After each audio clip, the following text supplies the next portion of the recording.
I think we're going live. What's up, everybody? This is Harry the Big Dog with the DJ interview, and I am here tonight, 8 o'clock-ish, like I always say every night, the Big Dog. I want to welcome everybody who's coming in watching the replay. I want to welcome everybody who's watching from YouTube, from Periscope, from Twitch. So without further ado, I'm going to bring in my next guest. Now he's representing Detroit. So we're going to get some different flavor up in here. Let me bring in DJ Wes. What's going on, kid? Yo, what's up, big dog? Harry, what's good? I'm chilling, man. How you doing today? Yo, I'm maintaining, brother. Doing good. That's good. Everything's okay on your side of the town? Yo, crispy right now, man. Just playing it safe and trying to maintain out here throughout all this pandemic situation. And, I ain't going to steer too far away from what's been keeping me and my family safe so far. Good. Long as everybody is safe. Absolutely. So let's get this thing going. Why don't you tell everybody your real government name, if you want, Word. Your DJ name, and how you got the itch and got started in the DJ game. Okay. Well, first off, government name, Wesley Estelle. Born and raised Detroit, Michigan, 1977. West side of Detroit, man. Definitely just a Motown kid, man. You know how the household is just got those roots. You know, my grandfather worked for GM, uncle worked for Ford, another uncle for Chrysler. So just like anybody from Detroit, we know somebody affiliated with the big three, and that's also been a staple across the world. But being a home base here in Michigan, Detroit. But DJ Buff Love that's still me. I don't want, if you want to call it alias or what, but I also go by DJ Wes, which is a abbreviation of my name. And the story behind all this, man, it all started like in the 80s, of course, for me, being a 70s baby. The first bit of music that I can remember being a fan of, or actually grasping, was Michael Jackson, that I could actually tell you names of songs and the album and all that kind of stuff. And actually probably the first music I remember owning on the album. And then after that, man, I saw the movie Crush Groove at the age of like 7, 8. It was over. When I saw Jam Master Jay at the car wash spinning, fresh ass Adidas suit, it just all came together. And to me, honestly, no disrespect to Ron or D. I just thought that Jay was just the coolest cat.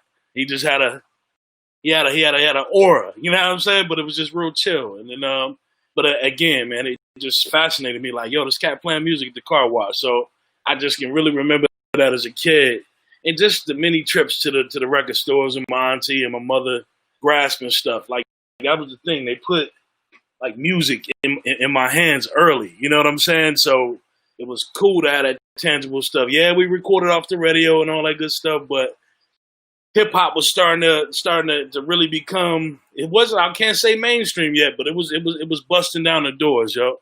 MTV, very early BET and sprinkles of stuff. It was more visuals coming in place for hip hop. That gave me a very easy avenue to know that I was going to be a contributor in some fashion. I got a little off tangent. You know what I'm saying? Did I miss a beat on that first question? Oh, I got no audio, Harry. I can't hear you, bro. There we go. I heard you click. Yep. All right. Sorry about that. I said we got DJ Toji checking in. And what up, Toji? As long-winded as you want. This is all about you. Word. Okay. Now, so yeah, go ahead. So getting into what year is this we're talking when you saying you're listening to Michael Jackson and everything? I want to say definitely like 83, 84. Okay. Thriller album still hot, super hot videos being made. I want to call it at 84, and then like this rap coming in that made me really switch up kind of quick. I ain't this Mike, but I was definitely a quick change when to get a LL tape or Run DMC tape, whatever the case. So I'm gonna call it between. I want to say like 84 is probably that magic number. Okay. Yeah. And so you got this bug. Did you listen to people? Did you have DJs that you admired? So you was like, wow, I really want to get into this. Yo, it's funny, man. I think that the very first visual, me personally, was that clip in the movie in Crush Groove. In person, I didn't really know any DJs, man.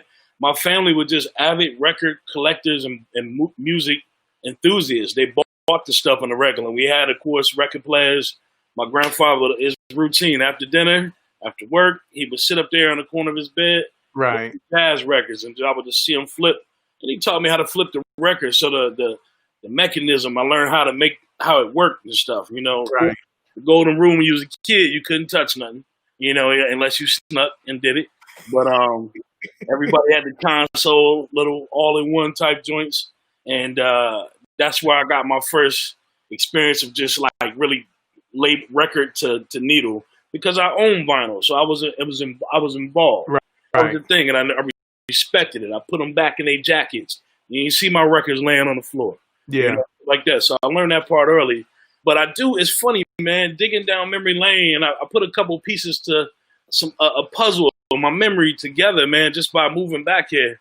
You know, my mother and I, we lived here until like 88, and then just me and her venturing the world. We went to the West Coast, and that's you know, a whole different beast of things where it's like my world has changed. It's a culture shock, right?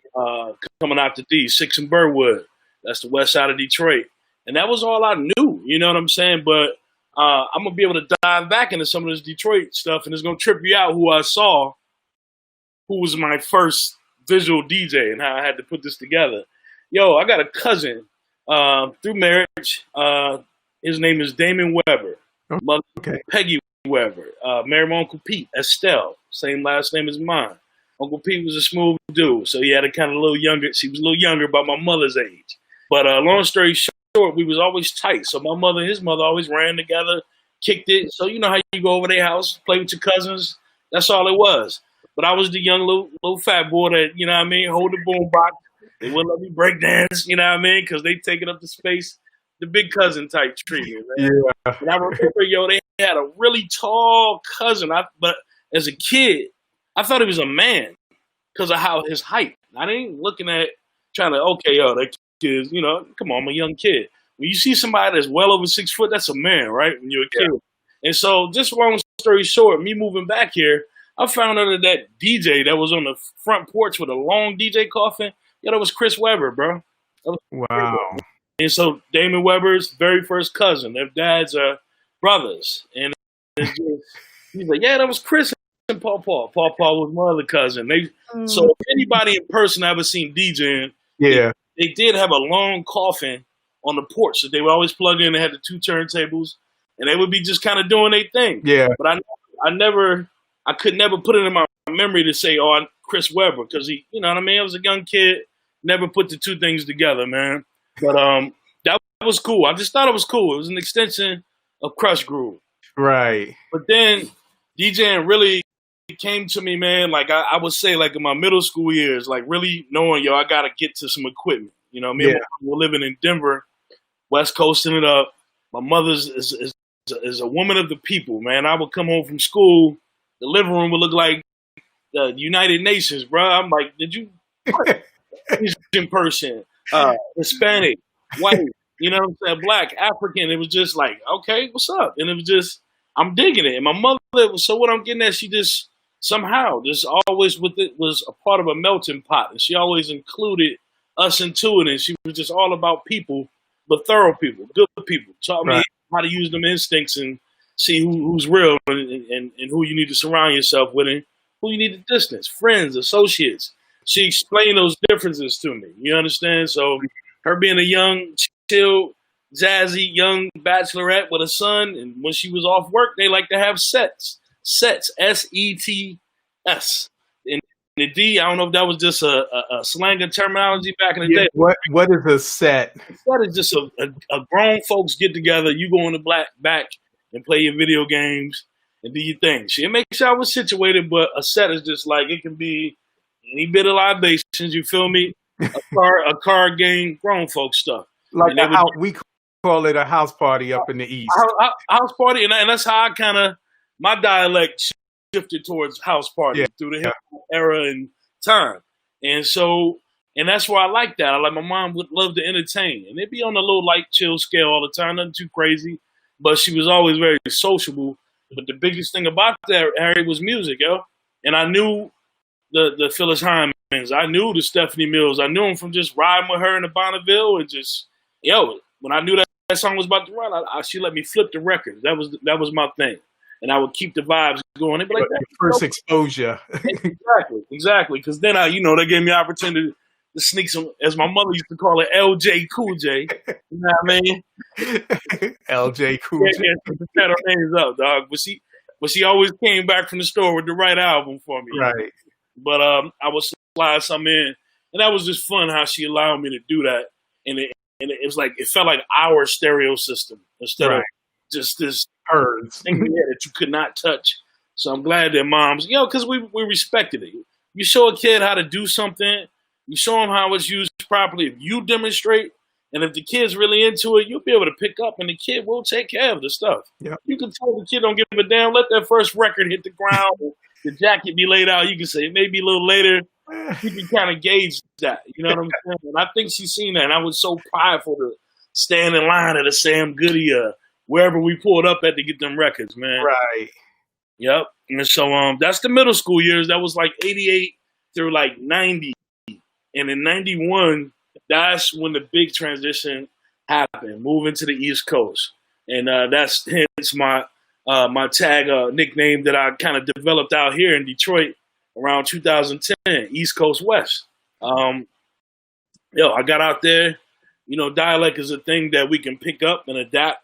For one, I think not blame it, but I credit it to hip hop. You know what I'm saying? I was definitely a true kid of hip hop. Every phase, my mother let me express it, from the gold Gumbies to the had it all, dog. Had it all. You know what I'm saying? And now, how old were you around this time? I was during the middle school era. 11 through 13, 14 were the years that I spent. So I want to say a strong 88 to about 91, going on 92 is when I moved to the East Coast. Okay. I was 14 when I actually landed on the East Coast in Delaware, tri-state. And, I hated it, bro, at first. I went to visit the summer before, and it ain't add up, Harry. It ain't add up, bro. I mean, no offense to anybody, but there were Amish carts on the road. Yeah, you're kind of used to your area. I was a city kid. They didn't have running buses. It was a lot of stuff that I wasn't feeling. And I went to go visit Delaware and Dover. My uncle, my mother's younger brother, was stationed in the Air Force in Dover. So I spent the summer prior there and just didn't like it. It was too rural, too boring for me personally at 13. We moved there the following fall. I'm like, damn. And you don't like it? We moved there. Yeah, exactly. And it kind of gave mom some roots. We were out in Denver just doing our thing, but it brought us closer to some family, because eventually the core of my family left Detroit. How could I forget to mention my grandfather passed in 89? That was probably the pivotal thing that made our family kind of just find its way. My grandmother ended up living with my uncle and them in Delaware. The big house that was our home on Burwood and 6 Mile, she sold that. And it was just, she just really couldn't take my grandfather's untimely death. You know what I'm saying? He actually was picking me up from my first summer away from Detroit, cross country. I'm in the back of stuff you can't do with your kids now, in the back of a pickup, cross country. But it had a cover on it and shit, But like I said, I had my Walkman and mad snacks, so I was cool. But unfortunately, man, he reunited me with my cousins I hadn't seen in a minute, even prior to moving. And he died that afternoon. We got back that afternoon. He got me to my cousin's crib. And he was gonna come back and get me, and he passed like in his sleep. So it was just crazy. I remember coming back and seeing the block just flooded, and that was my first experience with death. Yeah, on a close knit, and it was a trip. But again, music was somewhere in that thing. I could music can always be a reference for timelines. You feel me? And we know this. Yo, I remember my grandma, my mother just crying and just venting it out in the back, and I'm riding in the back of the car, got my little Walkman cooling. We driving to Oklahoma, yo. Yo, just on a tangent. I'm listening to my Daylight, 3 Feet High and Rising was the tape that I had at the time. And but I turned my shit down because I'm watching them interact and I want to hear what they saying because they laughing and crying. And I'm like, what are they doing? But the song I heard, dun dun dun dun dun, yo, it was Johnny Guitar Watson. Ain't that a bitch? That was the song. I can remember shit like that because of the emotions, all the different things that were involved.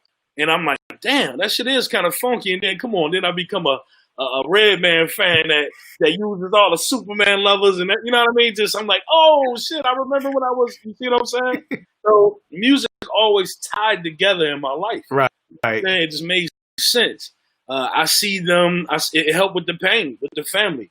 And fast forward to like just my time in Delaware, 91, 92. I'm coming into myself, 14, kind of a chubby kid, but kind of a big kid, rangy kid for his age and stuff. And I get there, and I always played street ball, was always a good dancer. Nimble big fella. Like, I might smoke one of them little boys, the little cats back in the day. And I used to love that element of surprise because it was always a nice kid. But cats always had to test and see where you was at with stuff. And my mother, as nurturing as that woman was, she's the type of woman you can walk down a dark alley with, you know what I'm saying, and feel very, very safe. So in other words, she wasn't having you being no punk, not to have this overextended masculinity, but at the same time, stand your ground, son, because ain't no big brothers or big cousins or whatever that you got to do you, but be comfortable with you first. And then she taught me how to move out here. Yeah. And she ain't saying taught me how to be a man. She taught me how to be respectable, moving, caring person, and I was fortunate to have some dope guys in my life at certain points that contributed to some things. And I would always, if I seen something dope, best believe I'm taking notes. And with that, you know what I'm saying? Let's move it to the East Coast. Yo, I'm getting bigger now. I'm older, and I'm kind of peeping. You know, I got through my middle school shenanigans. Mom's having to come up to the school because I'm suspended and doing dumb stuff. I got past that in middle school. But a lot of that stuff, Harry, was me holding me down. You know what I'm saying? I went to Columbine Elementary School when I was in Colorado. Yeah. Yo, I saw those gothic kids early with the black painted nails and all kind of stuff. And you got to figure, I'm listening to X-Clan. I'm listening to, I'm on my thing, bro. I got my African beads, my medallions. I'm going, that was other phase. That was after the polka dot phase. I was on that tip. Yeah. And I was very, pro-black.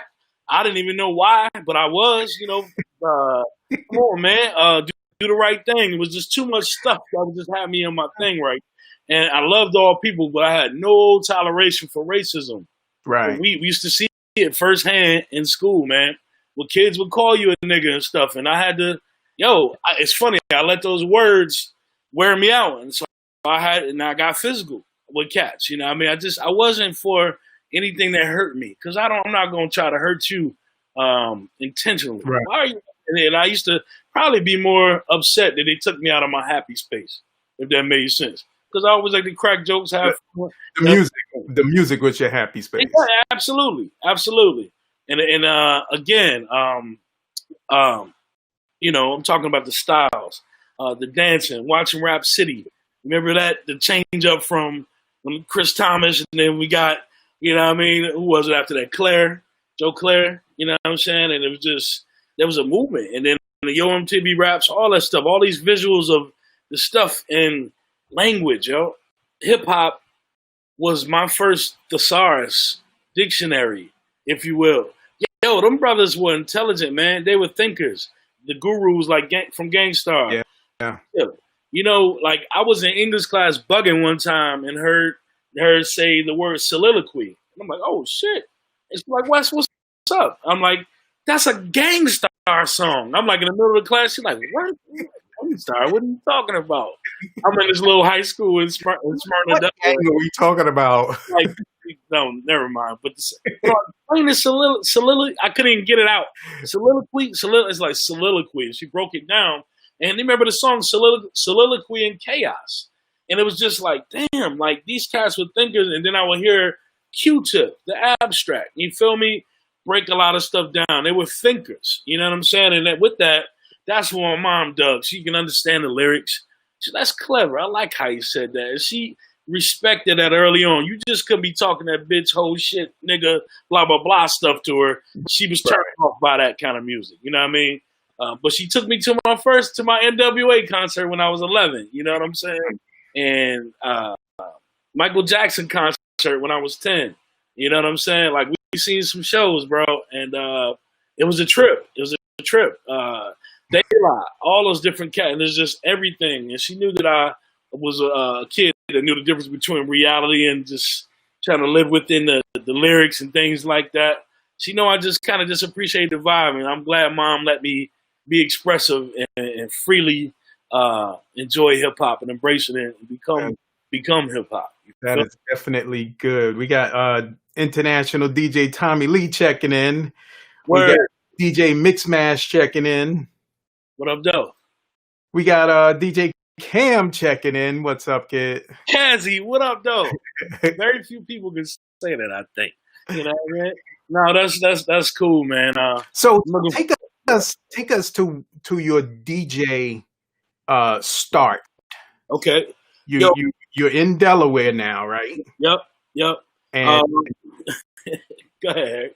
Take us from when you first got either a turntable or you were DJing on somebody else's and just getting into it. Classic story, yo. My Uncle Dwayne, my guy, my mother's brother, he was staying with us in Delaware. I went to the school, Smyrna High School. Smyrna is kind of the midpoint of Delaware, just below Middletown, which is really the mid of Delaware. Yo, I went to the pep rally, the first pep rally at Smyrna High School. Hated it. Corny to me. There was no music. There was no nothing. No disrespect to the cheerleaders. I was used to seeing rhythm and drill teams and stuff coming from the city. You know what I'm saying? And, I said, this can't happen. And me being this 80s movies kid, I always like to try to pull off these Ferris Bueller type ideas and things that could come to life. Like we rapped about briefly, man. Always imagine doing something like on the scene of Crush Groove when the Fat Boys got kicked out of class. They go out, and the bell, he's like, yo, it's almost time, man. It's almost time. The bell ring, and they just go ham. You remember when the hallway was just everything? And I'm like, I got to do that some kind of way. Yeah. Do that some kind of way. And that's where it happened. At the high school, yo, we had a pep rally down the road. So I already planned this out. Told my uncle what we needed to do. Didn't ask my mother. Didn't ask the principal. Nobody. I didn't want to hear no. You feel me? Just fuck it one time. And it go down in history then. Fuck it. And but I didn't want to hear no.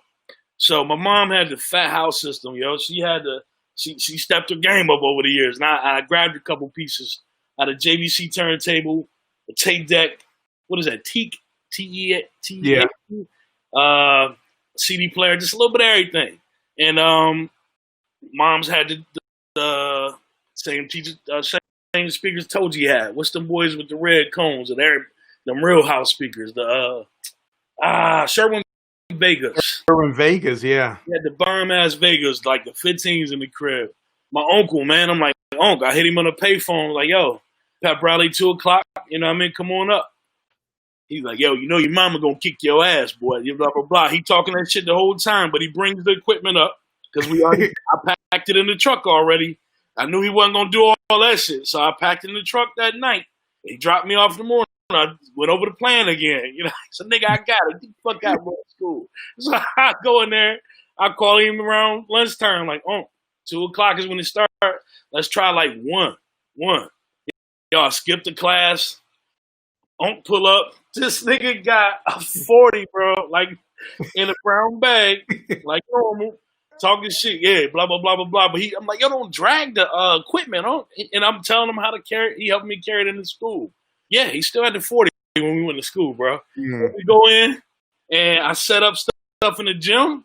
Yo, I knew that bell was going to ring at 2 and everybody was going to hit the gym for the end of the day pep rally. Yeah. I ain't none of the homies or nothing because I didn't want it to fuck up.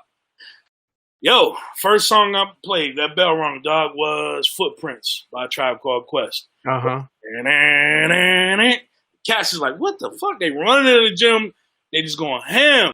I got that, and then it just hit perfectly. It seemed like the gym started flowing as soon as that first snare that dropped, when the beat dropped on that song. And it was just live. People dancing, just grooving. I'm like, hey, it happened. My Crust Groove dream is done, is here.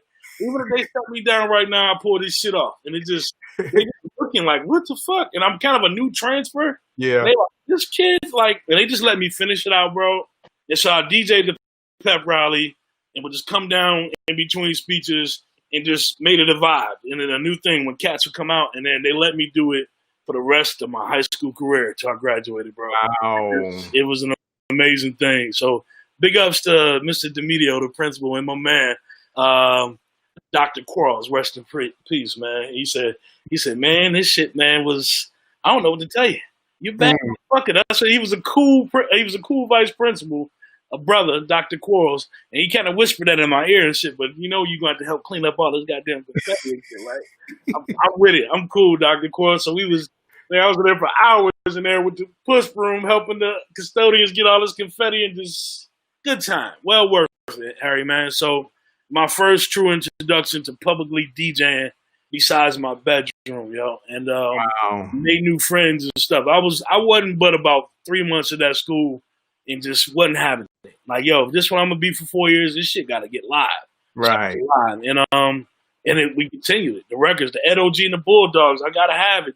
I remember just breaking certain records there and just having a ball with it.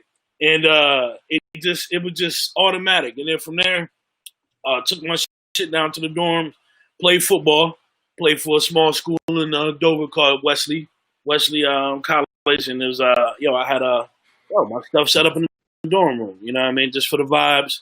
Would love to get into the scene of getting to a college party. Even though Wesley was where I played ball, but my heart was at Delaware State University.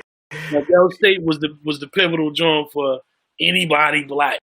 It was like watching the different world live. Yeah. You understand? DJ OG said you're a big Outkast fan too. Come on, man. 3,000 is, come on, man. This boy, like, damn near front row tickets when Dre had on, like, the sheet pants and everything. Like, it was just, that's my guy, man. Any concert, and I got a props to Del State for a lot of just my influence. Yeah. So imagine going to a HBCU where you send these young black professional kids basically turning into adults. Right. Like, damn, these cats about to be important out here. They really was like, they reminded me of the show A Different World. Yeah. My man Germ, I remember seeing that brother out there on campus, but Germ is a cat I met through Choge. And I didn't know, we didn't connect and know anything like that, but I was in Upward Bound. Upward Bound was a program, academic boost for kids, primarily for black kids, HBCUs and stuff, and to help you really get yourself on board and get a jump start academically, how to be sound and things like that. A lot of good involvement. And I was a brother that turned me on to that. And that's how I first time get on the yard. Seeing Tribe, seeing Nas, seeing the teacher, KRS-One. It was bananas to see all these acts and hip-hop artists at a bird's eye view because of the intimate space in the MLK Center for the parties and for the gym where they would have the concerts. And I would always peep the opening DJs. They would open up with go-go bands, Rare Essence, Northeast Groovers, all these cats. I'm just peeping this shit. This is all new to me, Harry. I'm like, damn, yo. And I'm still got West Coast vibes too now. And when we was on the West, I was fucking with West Coast music, so my ear was still. I fuck, some Spice. You know what I'm saying? It was local for everybody, man. Some Quick. Tonight was the shit on the West Coast and stuff. It didn't get that burn on the East Coast. Yeah. So certain things, but I would always have all those albums and play them in different wherever they fit. You know what I'm saying? But honestly, my first gig was in high school. My homeboy, he loved country and western, but he loved the Jazzy Jeff and the Fresh Prince. I mean, love them motherfuckers. So did his sweet. Nah, we ain't gonna say sweet. He's a guy. His 16th birthday party, and his parents paid me, dog. It was the first paying gig. You was professional now. You feel me? Got paid. Yeah, got paid, dog. So okay, wait. You did this party. Mm-hmm. You had equipment already, turntables. Yeah, I wasn't playing no games, dog. People called me spoiled when I was in high school. I brought my mother home all A's, dog. I wasn't no dumb. Okay. I wasn't no dumb. And they hooked you up. I took real classes and shit because she wasn't having that easy general, whatever the case. My grades was thorough, so yeah, it's like allowance was on him. Sneakers galore, but I would take some of that fresh shit and hold up, man. And I never got the techniques, but I got 2 JVCs. I got the best mixer that was at Radio Shack, the Realistic World. Realistic. Oh, for 15, I ain't had no car and stuff. I was getting real shit. And my mother would tell me about Philly. I go up there, find a record store. I was collecting. And my mother's house speaker was the Punch. You feel what I'm saying? Yeah. I had my own. Instead of using her component, I would just use her speakers. I had my own Technique receiver that I bought from a pawn shop. And my uncle went and grabbed it from. Okay. So yeah, I had it. You're spending on vinyl. Yeah, instead of bullshit. I didn't have a video game system in high school, yo. All my homies mess with video games. I picked back up maybe late college when I first started smoking and exploring and doing different shit. And I did play when I was a younger boy, but as a high school cat, I just felt like I was a little man when I was 14. I felt, not to say my homies was slow, but the town we lived in, dog, I knew I was moving. You know what I'm saying? And then I met cats from New York and started how your accent will never go nowhere. You know what I'm saying? Yo, when I moved back here to Detroit, all these cats thought I was from NY. All they're hearing is just an East Coast dialect. Right. So, I said, you're used to already. Yeah, and I don't even realize though. I mean, damn, I was 14 years old. I'm 43 years old, dog. Yeah. You know what I'm saying? It's just a long time ago. No doubt. They did used to fuck with me, Harry, about my creases in my jeans though on the East Coast. I still told you I might still put them in. That was straight up 80s. Yo, from Niagara and them boys, they would definitely be able to stand up by themselves. So let me ask you this. Do you remember your first piece of vinyl that you bought? Yo, that I personally bought was When Doves Cry, 45 by Prince. Oh, how's your 45 game? Yo, got a little something. Little OJ's joint right here. You know what I mean? Darling, baby. Let me one up you. Oh. 777 9311. Show me another one. You know what I mean? Any collector, man. This one, this is a special set. Yo, this is a box set, yo, and it's kind of limited. It's a Ready to Die on 45.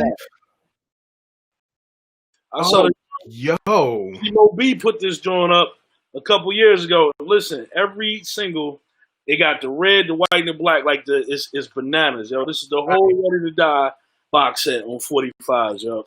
Straight up. I had to grip on that. It was just so Houdini. Oh, okay. Check it out. Check it out on the other side. The acapella.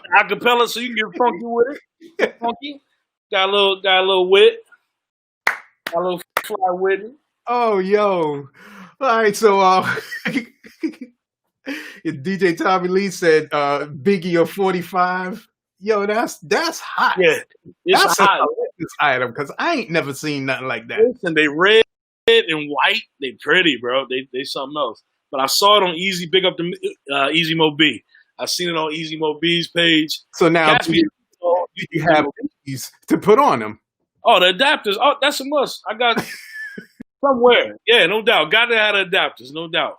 No doubt. That's a must. So man. Okay, so take us from your end of your beginning of college, I think. Yeah, no doubt, man. Now, you told me before that you did a stint in the military. Yes, and that came right after my freshman year of college, yo. Okay. I was doing the Army Reserves. I was an 88 hotel cargo specialist. Fort Jackson, South Carolina for basic. Yeah, and, nice. And down in your neck of the woods, Fort Eustis, Fort Story for tech school. Yeah, nice. It was something that I'm glad I did. It's just I don't have regrets. You know what I mean? Or you learn to live with them, right? But Yeah, exactly. Did being in the military prepare you better for this whole DJ world that you're about to get into? Right. Yeah, for life period. Definitely that. The mental toughness, it took it to another level. I think the kid was already built for mental, a lot of different mental tests and things, just from football and them 3-a-days, 2-a-days, and all that. But the military, different beast. It was something else, man. But some brothers that you go in there was co-ed, but dog, don't go in there with some chivalry. I learned the hard way. We had a young lady in the joint that was having trouble with her rucksack, struggling on a road march. I'm trying to help. Oh, you called me a perfect gentleman or some shit. The drill sergeant got some clever. Oh yeah. Stuff. He gave me 3 people rucksacks. So I wanted to be Mr. Helpful. I had mine and 3 others, bro. I carried them shits, man. I was dragging ass by the end, but big up to everybody in the military. Put in the chat if you've been military. Yes. So take me now to how you met Toji and how he gets into your life. Sure. My brother DJ Toji. My brother Toji. Yo, fast forward to 2000. 2000, I was about to become a father. Okay. I was a Delaware first time. Yep. I was 22, 23, and I was actually attending Delaware State University. I transferred from Wesley once I came back from my stint out there with basic in tech school. Of course, as a reservist, you come back and you got your detachment or your unit that you check with, the once a month joint. And I was working. My homeboy James, homie out of DC, he was an Army vet too. We were like the older cats at Dell State in our particular classes. You know what I'm saying? We kicking it. It's like, where you work at, yo? And I'm like, yo, I work up top. Up top was just Bear, Delaware, just over the bridge. You know what I'm saying? 30-minute drive north. I work with special needs individuals. My first adult job, working with my Aunt Bonnie. God rest his soul. And my man James worked at a group home that was right up in Bear too. He's like, damn, yo, you ever work with kids? And we got the rapping and stuff. Long story short, James got me a job where Toji worked, James worked, and all these cats worked. And that's why I'm seeing Toji. Toji was an administrator, so I wasn't fucking with him. I'm like, I get my distance. Come on, I was like red and meth when I was coming up, car steamy. You know what I mean? I was this different kind of young boy that was just, and at the same time, just really trying to separate my worlds. You know what I'm saying? If anything, don't let everybody in on your business. So I kept to myself initially, besides James. And James left the gig in like a month. He went on back to DC, and he just kind of brought me there. I met Toji. He was cool, but he, like I said, he was an administrator doing his thing. But he didn't wear it like that. Right. Just me being guarded and protected. I ain't fucked with nobody like that. I'm still kind of new, and I ain't letting you know about what do I do outside of work, period, and chill. Musically, nothing. Let me feel things out. I'm here to earn money. I was always about my bread when I went to work or whatever needed to be done. The duties. I always took pride in my gig. I don't care what it was. What duties were entailed, those are some military things. You understand how that carried forward. And, time went on. I met Toad, and I volunteered to go on this outing with these were special needs kids at the spot we worked at.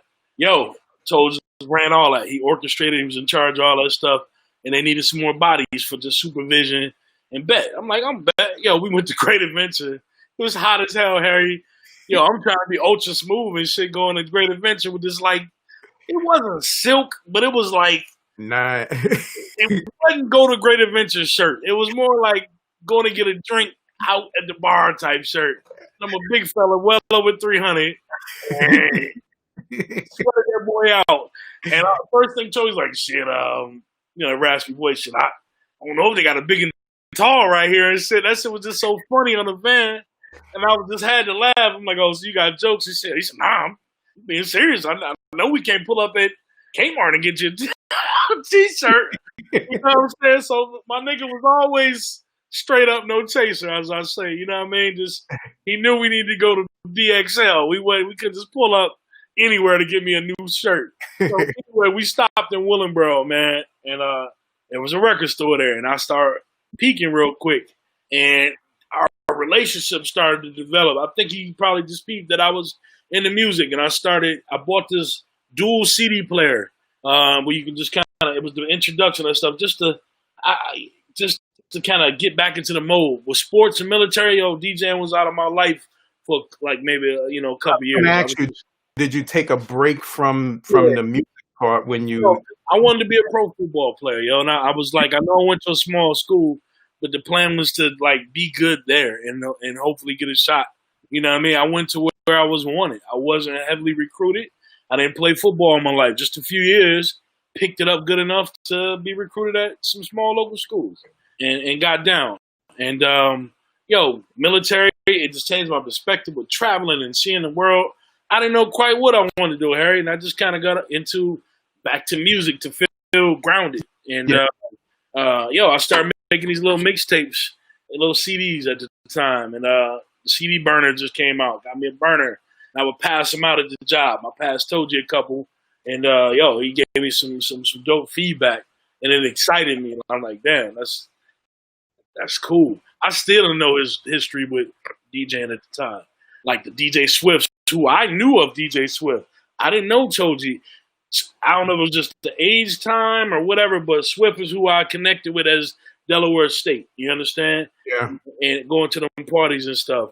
So he told me the whole story, the record store that Swift owned before his untimely demise. And, just the history and the whole Willingboro stuff. Just like when I watched the interview, how, like you said, Willingboro's deep. You know what I mean? I'm a fan of Cam, and I never knew what Cam looked like. You know what I'm saying? But I didn't know Jay Ski was white. That was one of my favorite DJs listening to 92Q back in the day. But these cats were all Borough, Philly. They was all right from there. Yeah. You know what I'm saying? And Toji, just, that's him. Just him. He was really, he was my liaison for everything tri-state and beyond, even going up to New York and stuff. You know what I mean? Just from the introduced me to Big Daddy Kane, True Goy the Dove from Daylight, just nuts. And so when I'm handing Toes these CDs, he's like, yo, good feedback. I love the vibe because I was always a B-sider. You know what I mean? I love the mainstream. We'll give you that. But I love delving deeper into albums. They be the same albums that people bought. So a lot of DJs that's with that right now. You feel me? And it's just, I've always been that way, man. And we'll find different stuff. They call it neo soul. I just call it soul music. My mother still, big ups to my mom, always drop gems when she would come visit me in Delaware. Bring like little burnt CDs that she done got from somewhere. Yo, she brought me Kim. You know the singer Kim, K-E-M, the black dude. Yo, he was homeless at one point.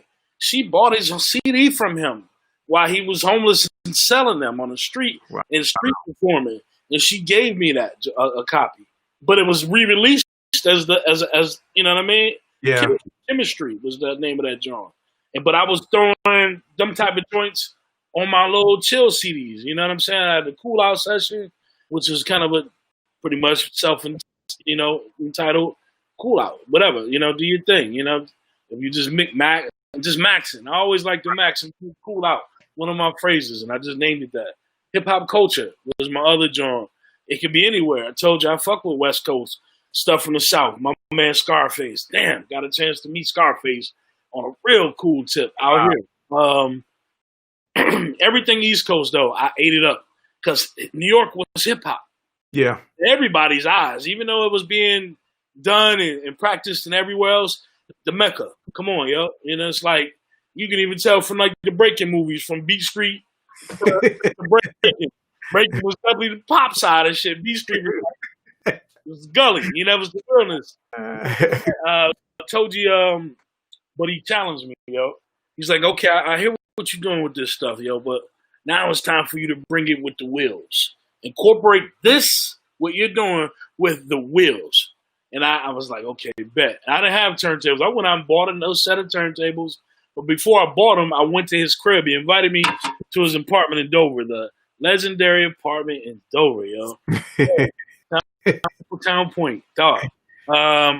Yo, his wife at the time girlfriend was Monique, my big sis. They was like my big brother and sister. I was like they big little brother that always came through to eat. Yeah. It was their room, just sleep over, just a little bro. It just went on and shit. And they would laugh at me too about doing my creases and my damn might be ironing jeans 40 minutes, man. And they like, damn, bro.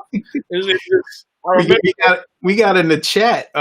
We got Chris Gloss checking in and Tracy Allen checking in. And Tracy says she loved him and didn't know that he was once homeless. Yes, man. Yes, and he does. I don't totally follow the movement and know everything up to date, but I know Kim has done a lot of great things for homeless folks here and displaced people in Detroit. He's always been rooted, and I saw that. But yeah, no doubt.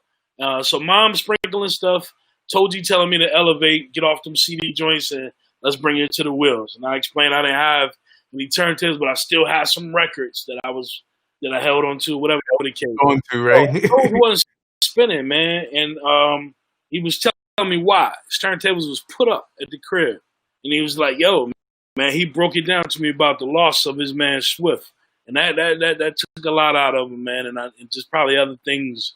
Whatever the case, you know what I'm saying? He's got a professional career and doing this thing or whatever. He can pull him out anytime, but as he was saying before, you know, he told you growing up, you feel me? And still DJ any set or whatever the case, but at the time chilling. He pulls him out, and the next time I come over, they set up. He's like, all right, go ahead, let's see what's popping. I go to him, looking at the shit like a little intimidated, but it was just us as I thought.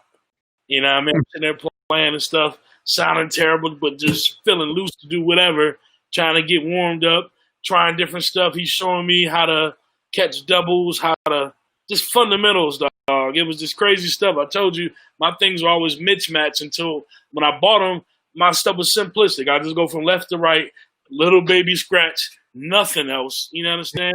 But I had all the shit as a young boy.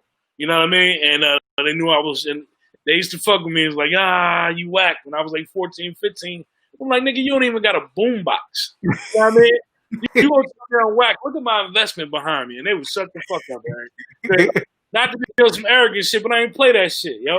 Uh-huh. Man. I'm sensitive about my shit. You feel me? And it was just like, don't knock me when you don't have a pot to piss in. You and your brother share a Walkman. I don't mean to get in your shit like that, but I was one of them cats like, don't try to diss me or flame me, because I was good to run right back with you on that shit. Yeah. I was good for that. You know what I mean? Everybody, you know, we talk about each other. That was fun, right? Yeah. But I don't know what it was. I guess the passive, chill personality. Cats always thought they could flame on me first, Harry, and they walk out of their sins, baby. You know what I mean? Like, yeah. Let's get back on track. You at Toji's house, and he got you playing. So look, I'm playing, and then all of a sudden, Monique, his then girlfriend, comes down the steps. I'm like, oh shit! I didn't think nobody was here, and I was just kind of embarrassed. Sounded terrible in there, man. It was just like, but she ain't never say nothing bad, man. She was like, maybe the next couple of times, like, yo, you sounded better. Encouraging. They were both encouraging early on.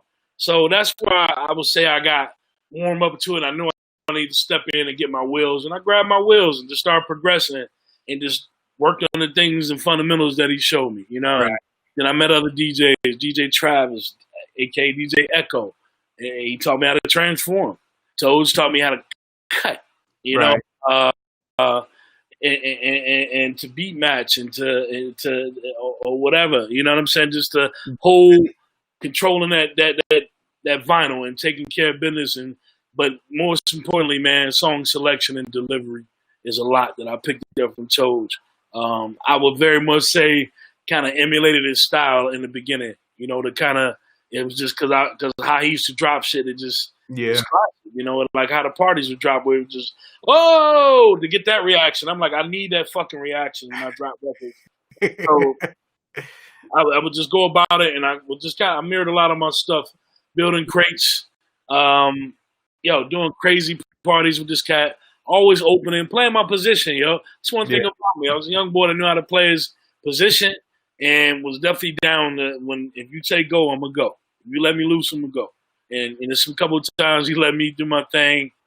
Might not have been the very best thing. Right. And for me, like I might have felt down. I remember sometimes I ride home damn near in tears and some shit. He's like, yo, that shit is good. Don't like that. But you know, I took that shit personal that like if I didn't shine like I thought I wanted to. Right. But he always told me, like, Buff, when I pass the torch, you got to go up. You got to take it to the next song. When I give it to you, that's whatever it is, or it's got to maintain. It can't go down. Simple, just the way he painted it, delivered it, very therapeutic, and I would go out and execute better each time, and just got better, man, and just embraced it. Once you embrace it, I think you stop gauging how good you're getting, or whatever the case. You just kind of start living that shit, and it's you naturally get better and stuff with it. And just like anything in life, we repeat it, and it's just something we got love for it. Yo, we're gonna nurture it and water it. Yeah. Definitely. So this is all now your college years. Yep. And becoming a father and just growing up a bit more. And then as I got into it, we did some different events together. And then I remember doing a couple weddings. And then weddings, I was like, damn, this is kind of all right here. I started digging the weddings because it let me kind of be me a little bit more than the club scene did. Right. Like I love parties and clubs and stuff. Used to definitely do my thing opening up, and I love that role. I used to love that role of setting up something before the big thing. You understand what I'm saying? Not to take away from myself. It was just that DJ respect, big brother respect. Dog, yo, I've been to homecomings with Toji where it felt like the Juice movie, dog, when we over a crowd just hovering there. Crazy people just trying to get to him and shit, but I'm up there with him. You understand? You know how I felt like, damn, I got to earn my way up here, like to be right hand. You know what I mean? Pupil, if you will. And I accepted that. Very, very fortunate to have that umbrella. Everybody don't have that. You know what I'm saying? And but I had some funny run-ins in the beginning on Del State. Some of my favorite shit was setting up tailgating and stuff. And I used to rock them joints. We actually made a little history one time rocking out there. ESPN came out there and caught us one year doing some stuff. Oh, nice. They were comparing Delaware State versus University of Delaware. It was an outside the line special called Why Don't They Play? And it was like, you know, it would show like the MEAC, everybody throwing down, real soulful, how we get down. Then it would flash at the other screen. It would show them with cutting the roast beef and how they do theirs, marching all stiff. It was a very contrast type of segment. And it kind of, when you saw it, you could tell racial type, there was some undertone there. You feel what I'm saying? Oh, it was a black school, there's a big white school. We're in the same state and we don't play each other. And it just kind of went off that segment. But again, that was a Toji placement. Crazy. Toji was working the crowd. I'm working the he's saying he was at some beach that I don't know how to pronounce at flag football game when the DJ told us to step up to Serato. Yeah, hell yeah, that shit was crazy. So tell me, you know, it's the top of the hour now. So tell me a horror story. Oh man, shit, told you. Remember this, boy? I forget what college we was at, man. It was in it was in Jersey. I was older. I was getting older, man. I was kissing 30. And it was I just took on this college party, just thinking I could do it like any of the joints. Yo, the kids was not feeling. I think Speaker Box and Love Below was out, and I was feeling that shit, and they wasn't. I was like, those cast is my crew. I'm throwing the cast out there, dog. It was like Marty McFly, like how they was looking at that nigga like on Back to the Future. Crickets. It was like 1,000, dog. It was the worst. And then we sitting there. He said Rowan College. Rowan, god damn. I think I wanted to fight niggas and everything at the end of the night, man. It was bad. It was a self-destructive night, but it taught me a lot. It taught me a lot about this being a selfless DJ. Right. Come in with just your shit. You got to understand who you're playing for. And if you ain't be able to play for them, don't take the gig. Yes, sir. It was different things. I've learned bump my head early enough, I think, to get me ready for stuff and just build me up. But I'm like, nah, I got to play for the world. I need to be able to play for everybody. What did I do wrong here? And I'm like, but I was kind of struggling with music then. Wasn't liking music that much. And I wasn't embracing it. Like when them Nellies and the Chingies started coming out, I'm sorry, man. I just wasn't feeling that shit. I didn't think it. It didn't feel authentic, and I took it personal, and I had trouble articulating their music back to them at a time. And then it just over time, I realized that again, you can't if you want to be out here professional and you want to be out here, think about the reaction that crowd is going to have off of that record you drop, whether I like it or not. You feel me? Learn that, dog. Never look back. What was there ever a point that you wanted to quit? Man. Yo. Not wanting to quit, yo. I contemplate right now, yo, I'm a wedding DJ, yo, out here on the Midwest, and that's we out here. You know, we put time in, we paid our personal dues, and we deliver, but we love this stuff. I think about the time that I want to be creative and take care of me versus the time going out here to spend. I think what I've been contemplating, not just saying quitting, but downsizing my load. My partner and I, my crew is called the Block Party. My man Derek Hall, big up Derek, and we're a 2-man team. We mom and pop. We're affected by COVID right now, of course, like anybody else. Yeah. We're fortunate enough to shift most of our weddings in the next year. You know what I'm saying? And just logistically putting stuff in place. But with that, the pandemic has given me time to start making beats again and embracing other things. And so I can see myself scaling down. I'll say that. I average about 40 weddings or somewhere in that bracket in a year. My partner, even more. We're very fortunate, man. Let me ask you this: tell everybody about the wedding DJ part of it, because we have a lot of club DJs, we have DJs that have a residency. What's it like doing this just straight up? I'm sure you do others, but weddings is your main thing. Absolutely. Tell everybody about that. With that, of course, there's a lot more pieces involved with that. But the beauty about it, man, is like, you have this new group and set of people each time. Now, there may be some hot songs and things that appease to these different crowds and stuff that you might play a little more redundant sometimes. But then, fortunately, man, we attract couples that are nowadays, and I'm just starting to see it more. I don't want to call it a trend, just a new comment. Couples are starting to be more into expressing themselves. So as DJs, it helps us still feel very grounded while we're out here giving a service. Right. But with that, man, it matches my family pace and time. I'm a family man. My oldest daughter is 19, youngest is 7. So I'm very family oriented, and it fits our lifestyle. But it gives you a chance again to help a group of people tailor their day. So, once you kind of find out what direction not to go, your creative avenues are wide open. And that's the biggest thing. with that. With weddings, I feel like there's no expiration date. It's a timeless thing. It's something that you can do going through different genres and decades. But know all the different parts.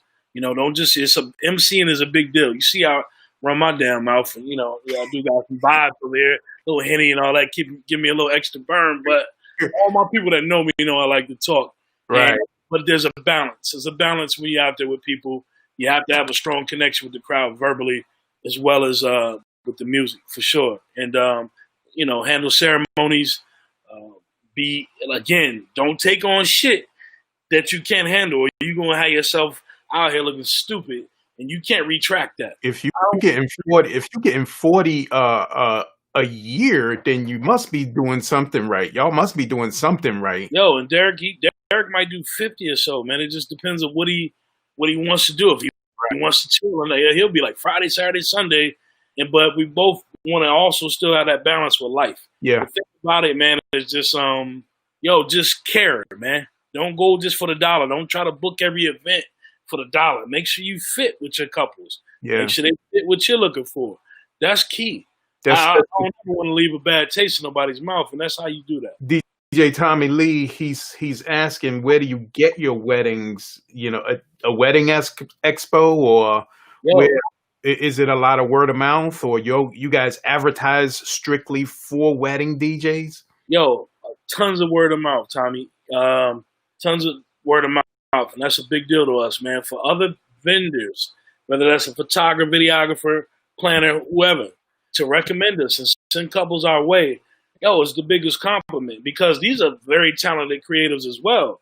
So that respect and the passion and stuff, all that stuff is, we appreciate it. It's a reciprocated thing. So a lot of that's word of mouth. I started out as a subcontractor DJ under a bigger company. And that's where I met Derek, and we both did that, but we were the only turntable cats. So we connected right away. Not to take away from the other guys, we just generally connected quickly, and people loved that feel. It looked like, oh shit. Now you'd be amazed. People pull up like that, they'd be shocked to see wheels at a wedding and to see you use the wheels at a wedding. They ain't just decoration. I had one DJ come on my head, and I didn't even recognize him. He's a dope dude. He's a dope DJ out here named DJ Shortstop, local radio DJ, very cool. But I just never faced to name him. You know what I'm saying? And I've listened to him. I DJed his sister's wedding. Mike Stab Productions is the name of the company that I work with. Mike Stab used to be an on-air radio personality, and gained a hella following. I found him through Craigslist when I was just Googling how to find just general gigs, different gigs. I just want to see what was out here gig-wise, because I know I didn't want the titty bars. I tried that with my man. That wasn't my speed, and I just knew I needed to find what was out here. So finding that led to other things. He already, that great following, he had me out there. They booked me heavy, from NFL weddings to not regular, but important school teachers, whatever. You understand? But that spectrum of people put us in a lot of contact and just word of mouth again. And I've done a couple different wedding shows with my partner and other things, man. But again, man, no big advertisements. We rather not. That's pretty cool to get recommended like that. Yo, be yourself. Be yourself. And I think one of the biggest things right now, and people have seen it in the past, me and my partner show people how folks from very different backgrounds. I was going to ask you that. I'm a black man. He's a white man. You know what I mean? By distinction when you see us. But we're both, in our eyes, we're just men. You understand? We know the differences between us, but we embrace them and we learn from one another. About the most genuine person I ever met, him and his wife. Just genuine people. Not giving them white people props. Just people. You understand? And his passion. He'll fuck people up on the knowledge because he's an ex-school teacher. So, he does research. He might not have lived it. He didn't DJ pre-Serato. But he was turntables immediately, but he was in the Serato world, or I think one of the early DJ softwares, you understand? Yeah. But he's an avid vinyl enthusiast and collector. You understand? Yo, this cat came up with the idea that for our first, and we don't give a shit if people copy it by now because we was doing it and it's from our hearts, not about who else. But we've given our couples their first dance on vinyl is just a small token. We do our damnedest to find it in every form. I've gotten 45s for 99 cents. Put it in a $15 frame, and it melts their damn heart. Yeah, it's just from our heart. Something real. Like that's a present that means something. Yes, man. Come on. So that's the thing. So we care. That's the thing. When you can't just chase dollars, Harry. The money takes care of itself. You understand? It's just, I think that's what anything. Stay happy. Yeah. So that's why find your pace and things like that. I don't want to be Adam Sandler up there, like grouchy. You feel me? The wedding DJ. You know what I'm saying? The wedding singer mode. You feel me? But with that, to prevent that, I think is just the preparation and having that balance with life in that world, because it can be something else. But we working through it together with this COVID stuff and the ugly shit right now. The ugly shit. Yo, I just DJ'd a virtual concert with my little cousin here. His name is Culture, one of the most talented MCs I've ever heard. I'm not giving him little cousin props. Fucking amazes me. But I'm not surprised. He come from some significant cloth, as we all do. My Uncle Lee, his grandfather, was the original writer to Dancing in the Streets, you know, and sold that as a young 15, 16-year-old guy. You know what I'm saying? Got his couple dollars and was doing his thing. But he's always been a creative. I still got newspapers of his. He had a black newspaper called the West Palm Beach Gazette. Beautiful newspaper. Wow. And he was just always gifted. And I can hear they have it. They have it from him. They have that gift to speak in the tone. You'll hear more from him. Culture with a K. So we did that the other day, and it was on Juneteenth. We did that the other day on the 20th, the 19th, on Friday. We did that joint, and it was bananas. All I did was go and lay cuts. We put it together Thursday night, got a little rehearsal in. Friday, we was up live, almost 3 hours of just his live band called TBA. Them brothers are sick. Saxophone, trumpet, drummer, bass, and cat named Credit Beats on the keys, and me laying some scratches and just organic. And it takes a lot of time for us to fuse. You know, once they hear, I hear, we're like ooh, and it just boom. So that's what we did the other day, and that felt good. So getting to that, I'll speed it up. My brother Derek peeped that up, was so fucking excited. He couldn't wait. He shared that shit. And that meant a lot to me. The reason that made him a lot to me, because he shared it into a world where not to say their world, our world, or whatever, but yo, there's a lot of people that we have that are in different worlds that we each have. He took this thing that was showing. He's like, yo, they're celebrating blackness. He's just one of those people that's not fucking being silent. And he's there and will help me in any way. And his wife, the same. And I can go on and on about them, man. Yeah. The block party, how he came up with that. Yo, that whole thing is, it's for everybody. We want everybody to come see us, to be a part of this movement and to let us interact and help people build those great memories and stuff. So we never try to sound like used car salesmen trying to book weddings and stuff. We want to be a great fit. And it just I wanted people to hear this story because you told it to me already. Yeah. But I wanted people to see where you came from and where you are now. Yeah. Yeah. Because, you know, back then, you know, you might have been this cocky, you know, big dude who you know, maybe didn't play well at one time, but look what it evolved into. You talking about 40 or 50 weddings, and for some DJs, you know, it's hard to get weddings because one, they don't know how to play it. Yeah, you know, you can assume you know how to play, but Shadow. My thing is like, be humble. Don't worry how old you are or how seasoned you are. If there's a lacking of knowledge somewhere, be humble. If someone's right there to show you, go shadow. a lot of my stuff came from Shadow, and the way I pack and load my equipment is through Shadow. You know, some of my early stuff. You know what I mean? And so with that, hopefully, we'll pass the torch at some point, you know, to groom somebody else. You know what I mean? I have 4 daughters, man. 2 of that I think will have a very keen interest in DJing. Right. You know, DJing is a global thing. It's a beautiful thing when we sit back and see where it is now in this world.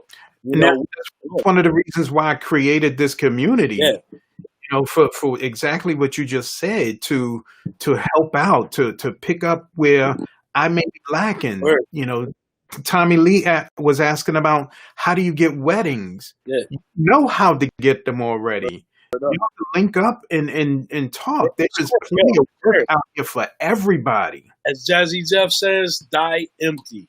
Yeah. I ain't holding on to nothing. If I know something, let's rap, let's build. And I get that from my younger cousins and them. Shit, I ain't know how to get the streaming shit popping. It was, you know what I mean? Yeah. Somebody had to teach you how to stream, just like a lot of other people here. I felt like my grandma trying to work Spotify. And, you know, I just thought your story was amazing from you know, the start. You did the military thing, you did the college thing, went back to Detroit and built this I don't know if you would call it an empire, but you guys are doing well, barring this you know, this virus. Yeah. Strategy. The thing is we had to think about what were going to be the best ways to take care of people. We want to take care and still nurture the relationships that we began with these folks whose weddings were going to be in 2020. Yeah. So the best way for us, and I'll put this out there, and anybody else is dealing with this, pockets. We're fortunate enough to move. Seriously, I'm just talking real. Even if any of my couples, anybody sees this, not to just talking real things, money, the small mom and pop. We want everybody to have their weddings with success, but also with comfort. So most of our stuff has been pushed to 2021. Bro, do you know how fortunate that is? Yeah. Because we lost them all. Yep. And they want all their deposits back. And all of that. We know it's been a couple when we got to give a couple deposits back, but here comes a new booking to fill that in. It's a blessing, man. And you got to, this like, I can't believe this music is still keeping these lights on. Taking care of my daughter's tuition. Hell, you know what I mean? Whatever. House. Our stuff. And it's just like, I've been there when things weren't so great, man. You know what I mean? Seriously, man. I've got some other things. I'm knocking on the door of being a new nurse. I went to nursing school last year.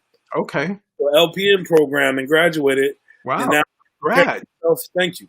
And prepare myself for my boards. Yeah. You know, taking some time away from it, but now my focus is back there during this time of sitting still. Like I said, it's helping me finishing off some things for me so that my family can continue to benefit in the right way. And so I'm benefiting and feeling good about stuff.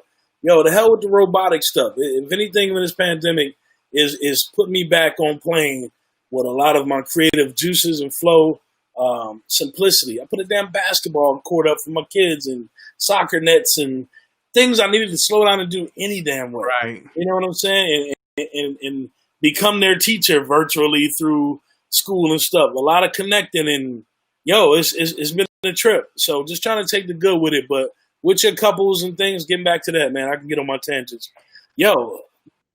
Let those deposits flow over good.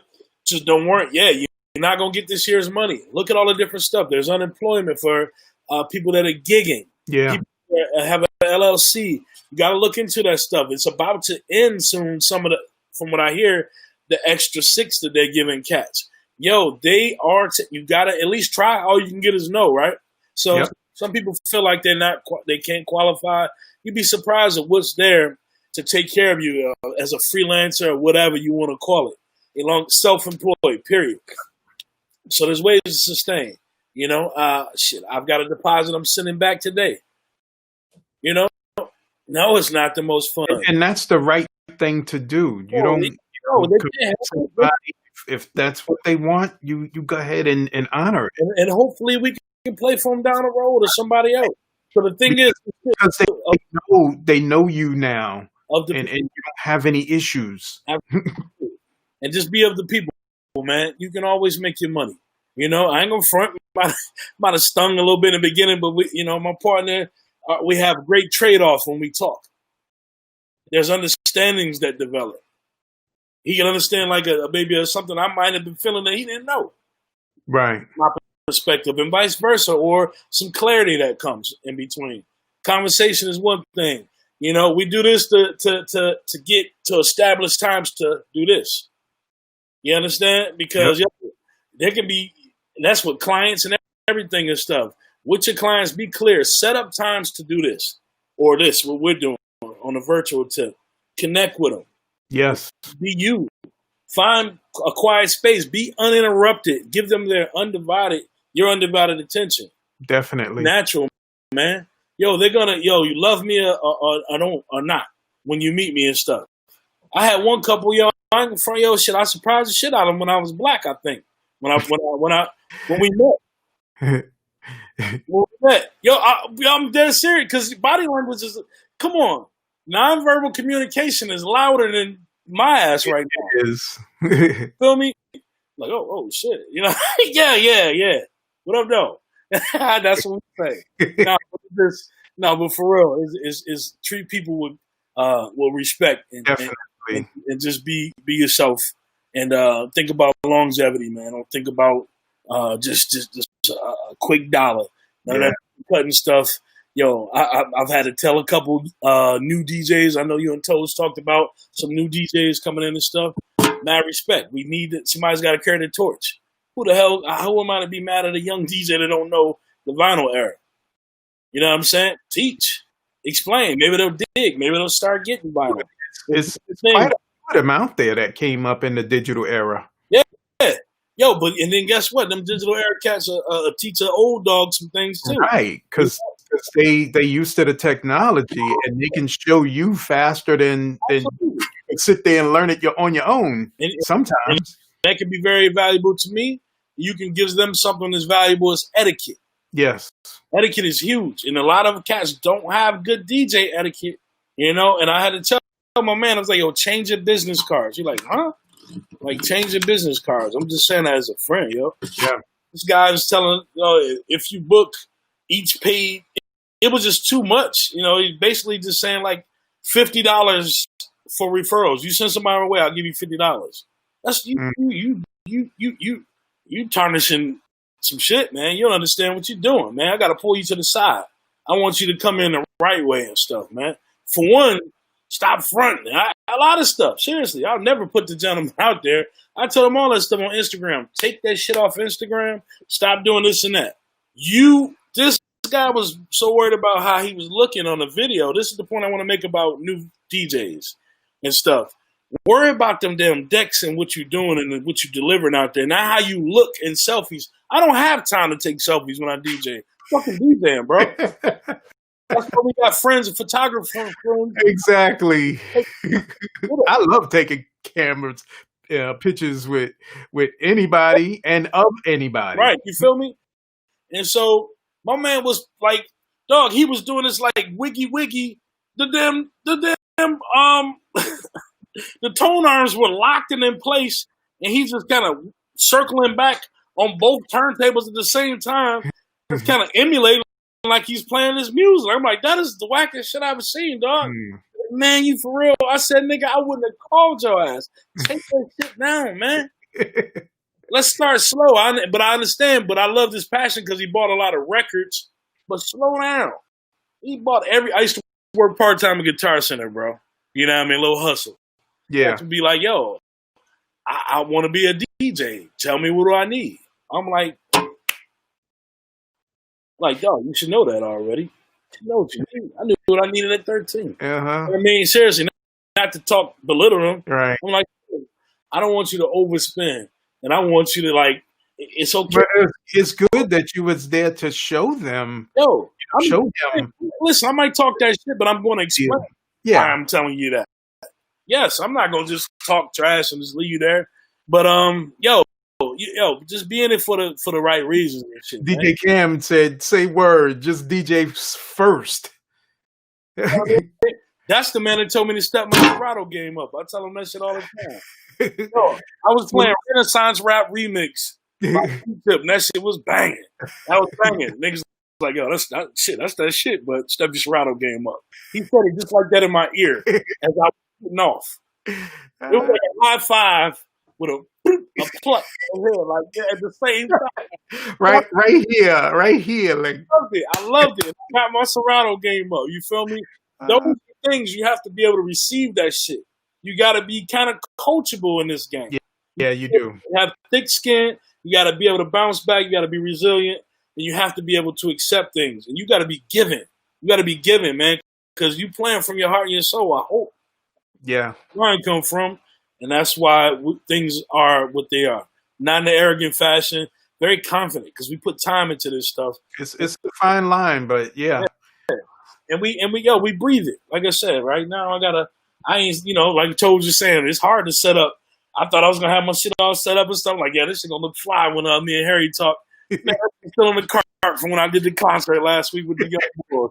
It ain't the same. I'm gonna get back up, but it's just like being real. Like it's still. I said, let me flip it around and stuff. You don't want to see my cart with my turntables and shit up, but it just.